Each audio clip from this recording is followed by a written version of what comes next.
Good morning, students. Today we will do remaining questions of exercise third C. As you know, in previous class we have done question number up to 15. 15 questions तक हम कर चुके हैं और आज हम करेंगे 15 से next question 5 questions today. Okay. In these questions we will use mostly the concept of the congruence of the triangles. In question में हम मोस्टली जो कॉन्ग्रुएंस ट्रायंगल का कॉन्सेप्ट है वो यूज करेंगे. ठीक है, जो कॉन्सेप्ट है हमारे पास है कॉन्ग्रुएंस ट्रायंगल का, वो हम एक बार आपको रिवाइज कर देते हैं जो आपने 7th क्लास में किया है. हमारे पास कॉन्ग्रुएंस जो रूल होते हैं, हमारे पास 3 रूल्स हैं. हमारे पास triple S, side angle side से, साइड एंगल साइड और एंगल साइड एंगल से. ठीक है, ये तो हमारे पास 3 रूल्स हैं जो कि ट्रायंगल्स हैं. एक राइट एंगल ट्रायंगल होती है हमारे पास RHS, एक ये रूल होता है हमारे पास. क्लियर? तो ये तो कब होगा जब हमारे पास दोनों ट्रायंगल्स की कॉरस्पॉन्डिंग तीनों साइड से इक्वल होंगी.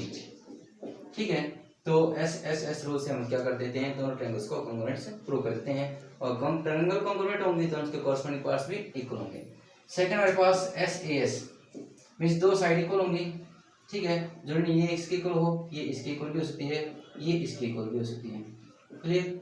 और बट ये ध्यान रखना है कि दोनों के बीच वाला एंगल और इन दोनों के बीच वाला ये एंगल इक्वल होना चाहिए. तो side angle side, side angle side अगर कॉन्ग्रुएंट होगी तो कॉरस्पॉन्डिंग पार्ट्स भी इक्वल होते हैं. ऐसी एंगल साइड एंगल से मेरे पास अगर दो ट्रायंगल्स के 2 एंगल्स इक्वल हों, जैसे एंगल इसके इक्वल है और ये वाला एंगल जो नहीं इसके इक्वल हो, ये इसके इक्वल भी हो सकता है. बट इन दोनों के जो साइड एंगल हमारे पास, इन दोनों के बीच वाली जो साइड होगी ये, और इन दोनों के बीच वाली साइड ये इक्वल होनी चाहिए. तो एंगल साइड एंगल से दोनों ट्रायंगल्स क्या जाती हैं, कॉन्ग्रुएंट होती हैं. ये यूज है राइट एंगल ट्रायंगल के अंदर.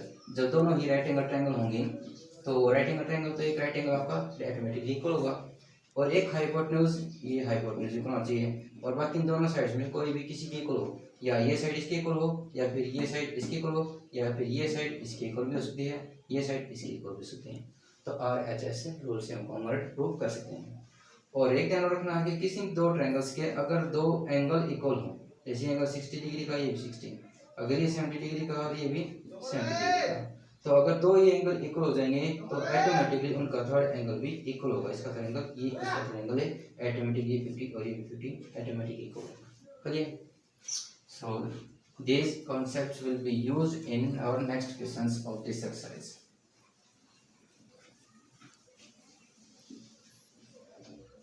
Let's start from question number 16.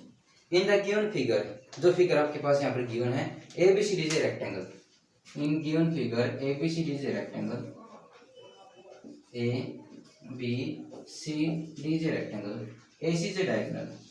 And from D से इस पर परपेंडिकुलर लगा है आपका DN, and from B से यहाँ पर परपेंडिकुलर लगा है. ठीक है, BN.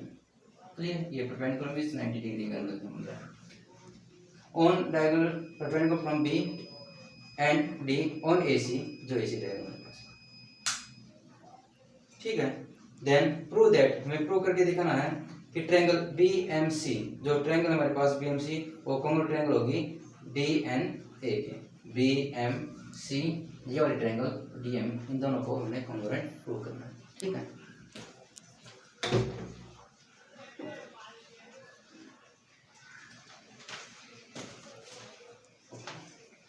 Let's start.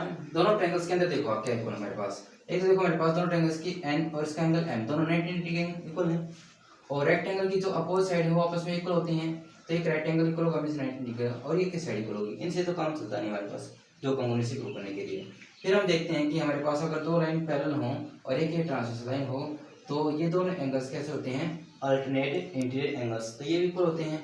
इसी प्रकार से ये और ये एंगल भी क्या होते हैं, अल्टरनेट इंटीरियर एंगल्स होते हैं. तो ऐसी प्रकार से ये एंगल, इसका ये एंगल और इसका ये एंगल दोनों कैसे हो गए, अल्टरनेट इंटीरियर एंगल. तो अब हमने देखो एक राइट एंगल पता चल गया, एक साइड हाइपोटेन्यूज पता चल गया, लेकिन एक एंगल हमारे पास.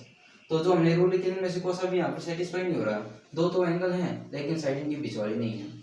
ठीक है, तो हम क्या करेंगे, दो एंगल पता चल गए इक्वल, तो थर्ड एंगल इसका ऑटोमेटिक इक्वल होगा. इसका थर्ड एंगल ये, इसका थर्ड एंगल. तो ये दो एंगल इक्वल हो गए, इनके बीच वाली साइड, और ये दोनों एंगल इक्वल हो गए और इनकी बीच वाली साइड. तो एंगल साइड एंगल और एंगल साइड एंगल से दोनों ट्रायंगल्स कॉन्ग्रुएंट हो जाएंगे. कॉन्ग्रुएंट होंगे तो DM equal to DN, DM और DN दोनों CPCT से इक्वल होंगे. ठीक है, नाउ गिवन टॉप स्टेटमेंट में से लिख लेना। यहाँ पर हम प्रूफ करने जा रहे हैं स्टार्टिंग से। दोनों ट्रायंगल कॉन्ग्रुएंट प्रूफ करनी है। In triangle B M C and triangle D N A और डी एम सी, इन दोनों ट्रायंगल्स के अंदर देखें क्या क्या इक्वल है हमारे पास। इसका angle N M B M C का और इसका एंगल एन, दोनों 90 डिग्री के गिवन है। और इसका एंगल हमारे पास, इसका नाम 1 रख लेते हैं, इसका एंगल नाम 2 रख लेते हैं, ठीक है। तो बी एम सी का एंगल 2 और इसका एंगल 1, अल्टरनेट इंटीरियर एंगल। दो एंगल इक्वल हो गए, तो दो एंगल इक्वल होते हैं तो इसका ऑटोमेटिक थर्ड एंगल भी, एक एंगल ये हुआ एक ये हुआ तो इसका थर्ड एंगल डी बनता है। देयरफॉर एंगल इसका नाम रखते हैं 3 और इसका एंगल रख देते हैं 4, नाम अपने तरफ से कुछ रखते हैं। Therefore third angle 3 equal to third angle, इसका नाम क्या है 4। Clear. Now A D B M C के अंदर आपकी क्या है, सॉरी यहाँ पर तो आपका थर्ड एंगल 4 है और यहाँ थर्ड एंगल आपका क्या है 3। बी एम सी के अंदर इसकी साइड कौन सी है बी सी और इसकी साइड कौन सी है ए डी। ये क्या इक्वल है क्योंकि opposite sides of rectangle. Clear. ध्यान रखना हमारे पास ये ट्रायंगल ये लिखी है तो इसमें इसी के पार्ट से लिखने हैं और यहाँ पर डीएन लिखी है तो डीएन के साइड से हमने इसी पार्ट से उसके तरफ लिखने हैं। अब देखो तो एक साइड इक्वल हो गई और ये एंगल इक्वल होगा, ये इक्वल पता चल गया, ये साइड इक्वल है, ये एंगल इक्वल है, साइड इक्वल है, ये एंगल इक्वल है। तो साइड एंगल साइड से दोनों triangle, sorry angle side angle से दोनों ट्रायंगल से कन्वर्ट हो जाएंगे। देखो triangle B M C convert to triangle D N A. देखो यहाँ पर नाम पहले ही पूछा हुआ था, इसमें स्टेटमेंट गिवन था कि ये प्रूव करने थे, ठीक है। तो यहाँ पर नाम सोचने की जरूरत नहीं है। तो किसके कारण हो गई है, एंगल साइड एंगल से कन्वर्ट हो गई। कन्वर्ट हो गई तो कॉर्सपोंडिंग पार्ट भी इक्वल होंगे, इसकी फर्स्ट टू पार्ट साइड, इसकी first two side. B M equal to D M by C P C T, ठीक है। ये इसका ए पार्ट हो गया, ये क्या हो जाए इसका बी पार्ट हो गया। Clear. This is question number 6 में। ट्रायंगल 1 2 3 का नाम अपनी तरफ से कुछ भी रखना है, नहीं तो आपने कंप्लीट एंगल लिखने पड़ेंगे। यहाँ पर N A D N A या ए डी एन, तो वहाँ पर इसमें लिखने में ज़्यादा कंफ्यूजन हो जाएगा, ज़्यादा लेंथी हो जाएगा, इसलिए हम इसके 1 2 3 4 नंबर डाल देते हैं, ठीक है।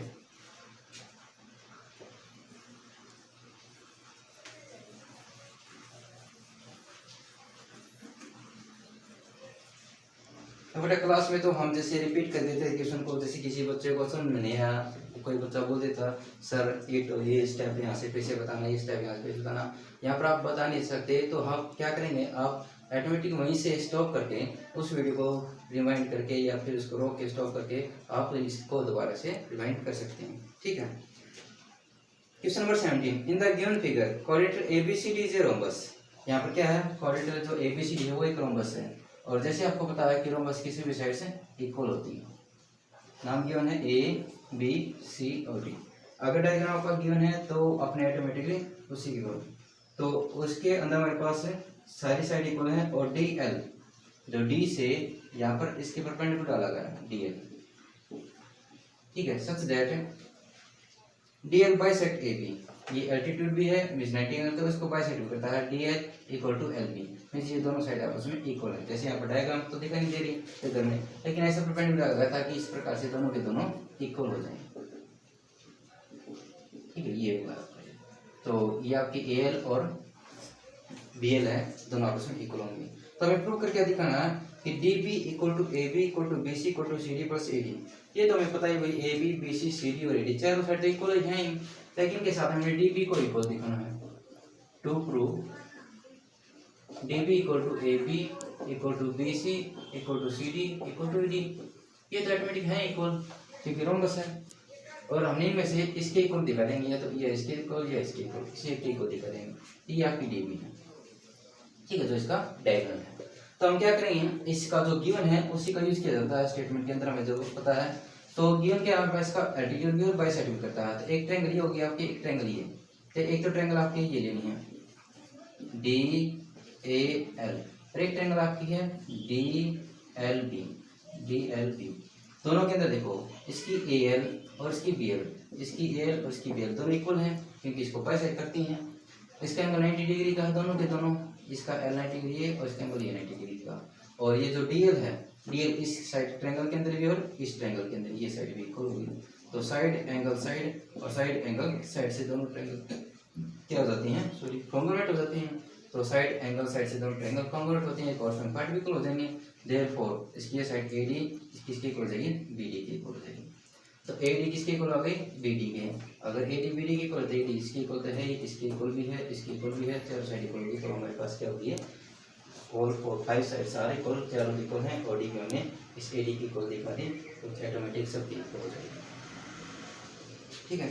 Find all the length all the angles of rhombus. Rhombus के सभी एंगल निकालने हैं।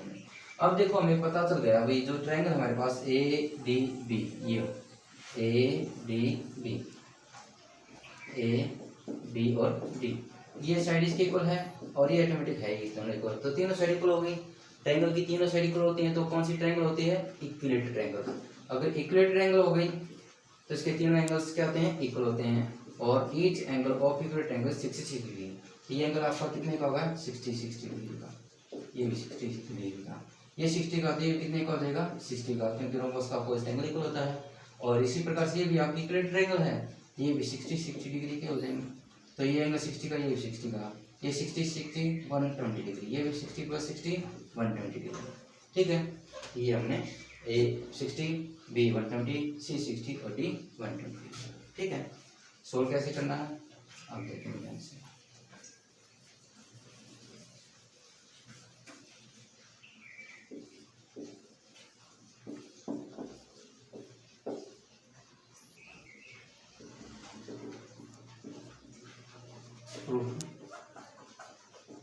In triangle ALD and triangle BLD के अंदर इसकी AL साइड और इसकी साइड BL दोनों इक्वल है, क्योंकि स्टेटमेंट में गिवन है दिस बाइसेक्ट दिस, ये बाइसेक्ट करती है तो इनमें दोनों आप इक्वल हो जाएंगे। इसका एंगल ये L1, इसका एंगल 1 2 मान लेते हैं। Angle 1 equal to angle 2, both है equal to 90 degree. This is also given in statement because ये एल्टीट्यूड है। ठीक है, now DL in the common on both side, DL equal to DL that is common in both triangles, दोनों triangles के अंदर है। Therefore triangle ALD congruent to triangle. देखो AL है हमारे पास किसके इक्वल है, BL के, तो क्या लिखना BL और D। एंगल L है जो बीच में, इसका एंगल L के इक्वल है, एंगल बीच L बीच में, तो ये भी L बीच में।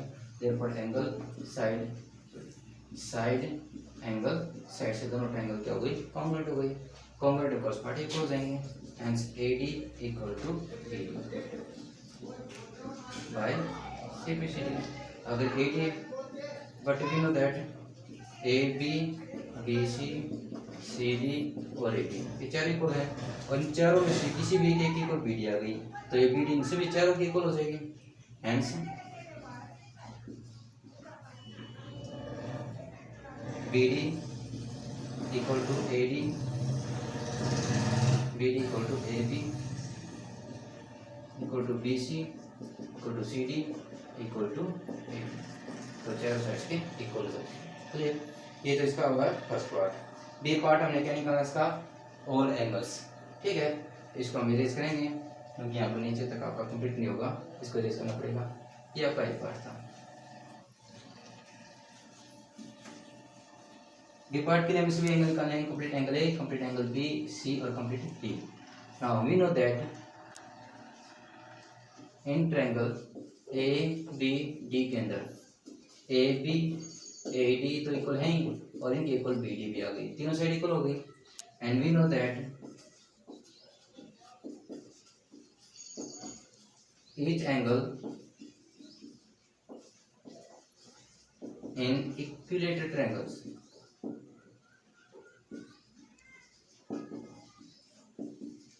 Is 60 degree.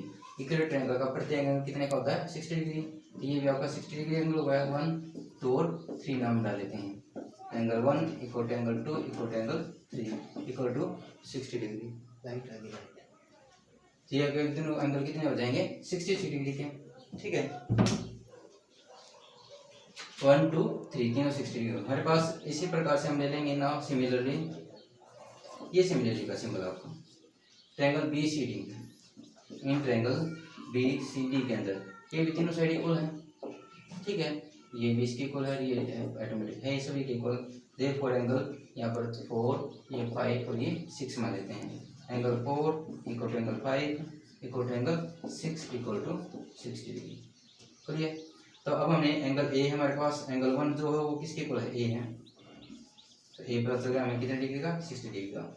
इसी प्रकार से जो बी है हमारे पास वो 5 है, तो 5 एंगल कितने का था, 60 डिग्री का। जो एंगल अब सॉरी एंगल सी, और एंगल जो आपका बी है, बी दो पार्ट्स हमारे पास, angle 2 plus angle 4, angle 2 plus angle 4, तो 2 भी 60 का है और 4 भी 60 का, 120 डिग्री का। ऐसे जो एंगल आपका डी है वो भी कैसा आपका, एंगल 3 प्लस एंगल 6, दोनों 60 डिग्री के हैं, दैट इज 100। ये आपका बी पार्ट था। क्लियर। बी पार्ट में हमने find the angles of rhombus of ABCD से बी एंगल्स हमने फाइंड आउट किए थे। क्लियर। यहाँ हमने यूज किया है the property of equilateral triangles and we know that the each angle in equilateral triangles is equal to 60 degree. Equilateral triangle का प्रत्येक एंगल 60 डिग्री का होता है। ठीक है। नाउ क्वेश्चन नंबर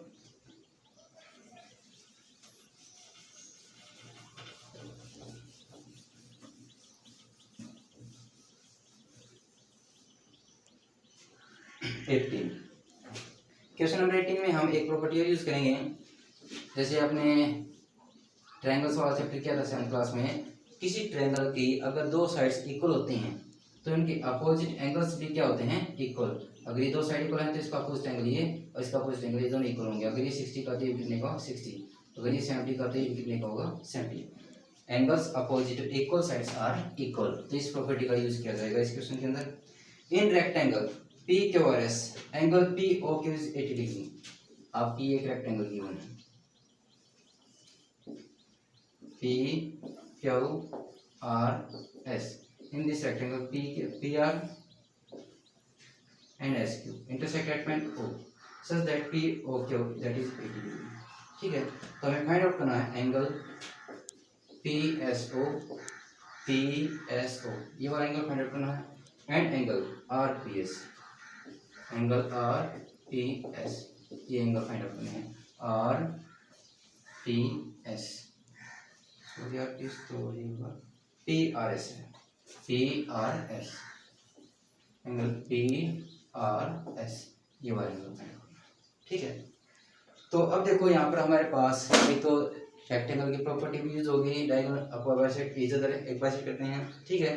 तो और दूसरी क्या होगी हमारे पास, जो इसके लीनियर पेयर एंगल है उनका सम कितना होता है, 180 डिग्री। ऐसे जो एंगल होते हैं लीनियर पेयर, और वर्टिकली अपोजिट एंगल जब हमारे पास दो लाइन इंटरसेक्ट करती हैं तो आमने सामने जो एंगल बनते हैं, no adjust angle, these are vertically opposite angles, और ये भी क्या होते हैं आपके, इक्वल होते हैं। ठीक है। तो फर्स्ट हम ये एंगल निकालेंगे। क्लियर। इसको हम क्या मान लेते हैं, एक्स। क्लियर। और हमें पता है कि भाई ये वाला जो एंगल आपका, इसको मान लेते हैं आपका वाई, वाई और 80 डिग्री, इन दोनों का सम कितना होगा, 180 degree. Angle Y plus 80 degree, this is equal to 180 degree because linear pair angle. अब वाई की वैल्यू क्या होगी आपकी, 180 minus 80 degree, that is 100 degree. तो ये आपका कितने डिग्री का आ गया, आपका 100 डिग्री का। ठीक है। Now we know that diagonal of rectangle are equal। तो डायगोनल है रेक्टेंगल के आपस में इक्वल होते हैं, therefore एस क्यू और पी आर, एस क्यू और पी आर दोनों इक्वल होंगे, पी आर भी और एस क्यू दोनों इक्वल होते हैं, तो दोनों के हाफ हाफ भी इक्वल होंगे। तो इसका आप हमारे पास क्या है, पी ओ, और इसका आप क्या है, एस ओ। ठीक है। और कहीं पर भी मेरे पास ये भी जरूरत पड़ेगी, तो इसका आप कितना है, ओ आर, और इसका आप क्या है, ओ एस। ठीक है। ये भी इक्वल है। तो अब हम इनका यूज करेंगे, पी ओ और ओ एस। पी ओ और ओ एस इक्वल हैं, तो इस ट्रायंगल के अंदर इसके अपोजिट एंगल्स क्या होते हैं, इक्वल होते हैं। तो जो अपोजिट एंगल इक्वल होंगे in triangle P O S, O P equal to O S, O P और ओ एस दोनों आपस में इक्वल हैं। अगर ये साइड्स भी इक्वल होंगी तो इनके अपोजिट एंगल भी इक्वल होंगे, therefore angle S equal to angle P, angle S equal to angle P, angles opposite to equal sides, जो angle opposite equal sides are equal, therefore S है और P है दोनों आपस में किसके इक्वल हो जाएंगे, x x डिग्री के, s is equal to p, दोनों हमने x डिग्री के मान लिए। अब देखो ट्रायंगल हमारे पास POS, इस ट्रायंगल के अंदर हमें y पता है, x और y दोनों x की वैल्यू फाइंड आउट करनी है। तो यहाँ पर एंगल सम प्रॉपर्टी यूज करेंगे। Now in triangle angle P angle x plus y equal to 180 degree, x x कितना हो जाएगा 2x plus y equal to 180 degree, then 2y x की y की वैल्यू क्या आपको पता है 100 degree, that is equal to 180 degree, यहाँ पे देख लेते हैं आप, then 2x is equal to 180 minus 100 that is 80 degree, then x equal to 80 divide by 2 40 degree. तो जो x की वैल्यू आपकी क्या होगी 40 डिग्री, और s क्या था आपका PSO, and angle PSO equal to 40 degree. Clear, ये एंगल हमने निकाला। देखो लिखने में थोड़ा ज़्यादा लेंथी दिखाई दे रहा है, बिल्कुल समझने में बिल्कुल इजी है। हमने क्या किया था, पहले 80 डिग्री की पहले हमने ये एंगल निकाला, और ये दोनों एंगल कैसे हैं, लीनियर पेयर एंगल हैं, दोनों का 70 डिग्री हो जाएगा, ये 80 है तो ये 100 डिग्री आ गया। आपको पता है कि दोनों साइड्स इक्वल हो गई तो इनके अपोजिट एंगल भी इक्वल होंगे, ये x है तो ये भी क्या हो जाएगा x डिग्री का। तो ट्रायंगल के तीनों एंगल का सम कितना होता है 180 डिग्री, ये 100 डिग्री है, ये x और प्लस 100, इससे हम इसकी x की वैल्यू फाइंड आउट कर सकते हैं। चलिए अब यहाँ पर आते हैं इस ट्रायंगल के अंदर, ठीक है।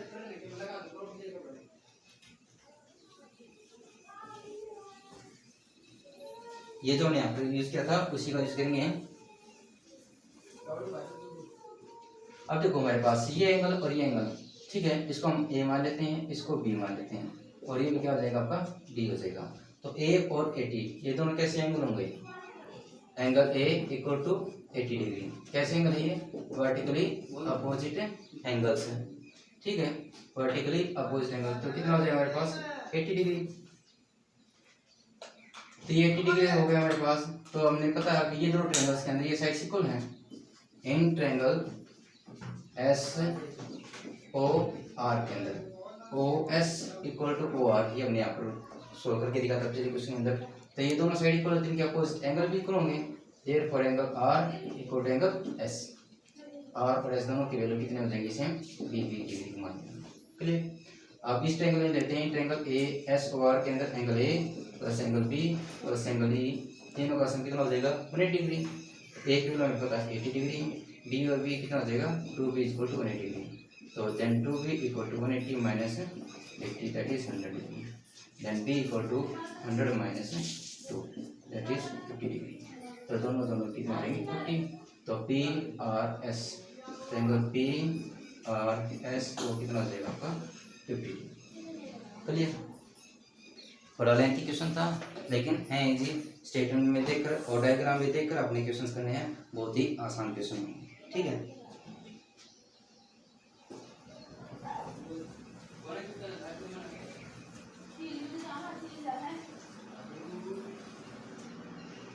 क्वेश्चन नंबर 19, इन रोबस PQRS, तो रोबस हमारे पास PQRS, ये इसका डायग्राम है मेरे पास, ये आपका 50 डिग्री है, तो मैंने निकालना RPQ, ये वाला एंगल निकालना है, RPS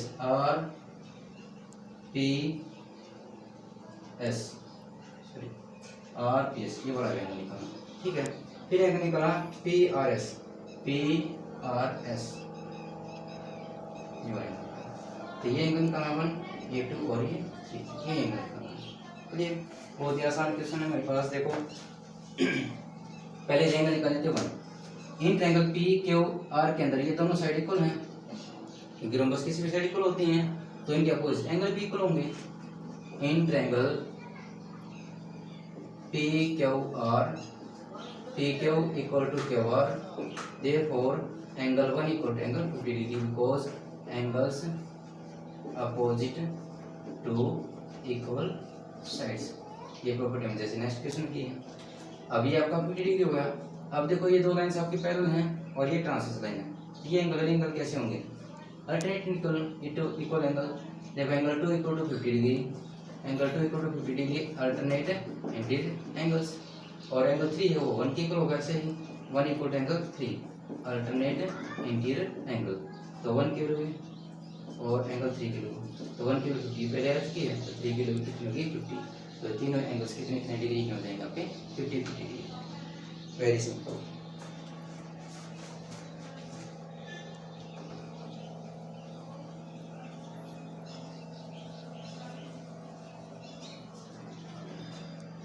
So question number 20. PQR is a rhombus whose diagonals are in the ratio 3:4. इसके जो diagonal हैं वो रेशो इनका 3:4। PQRS। तो PR और SR दोनों की लेंथ यहाँ पर एग्जैक्ट नहीं है, लेकिन इनका रेशो गिवन है। जैसे हमारे पास SQ और रेशो PR, ठीक है, इनका रेशो मान लेते हैं 3:4 है। तो जो SQ की लेंथ हम मान लेते हैं 3x और PR की जो लेंथ मान लेते हैं 4x। तो एक रिजल्ट होता है हमारे पास डायगोनल का कि sum of the diagonals is equal to the sum of its all sides. ठीक है, वी नो दैट, हमें पता है कि सम SQ प्लस PR, इन दोनों का सम इसके ऑल साइड्स के सम के इक्वल होता है। PQ plus QR plus RS plus SP, ठीक है, PS। तो sum of the diagonals equal to the sum of its all sides. तो हमें क्या निकालना है, इसका पैरामीटर गिवन है, find the length diagonals of the rhombus. तो डायगोनल्स निकालना है, तो पैरामीटर क्या होता है, सम ऑफ द साइड्स। तो SP की लेंथ कितनी है 3x, PR की वैल्यू कितनी है 4x, और ये आपका किसका क्या कहलाता है पैरामीटर। और पैरामीटर इसमें गिवन है कितना 48। To check it, parameter is 40 centimetre. Then 3x plus 4x, that is 7x, that is 40, clear? Then x is equal to 40/7। तो x के लिए क्या होगी 7। अगर ये कंप्लीट डिवाइड नहीं होगा तो इसको आपकी डेसिमल या फ्रैक्शन में आएंगे, तो आने तो कोई बात नहीं। अगर आपको स्टैंडर्ड चेंज करनी तो 42 कर सकते हैं यहाँ पर, तो एग्जैक्ट हो जाएंगे। तो x प्लस n हो गई, तो then therefore x³ is equal to 3x, x के लिए क्या होगी 40/7, that is 120/7। Then PR is equal to 4x, 4 multiplied 40/7, that is 160/7 centimeter. Clear? So that's all for today.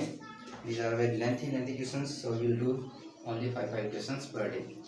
Only 5 questions are remain, so we'll do in your next class. That's all for today. Take care and have a thank you.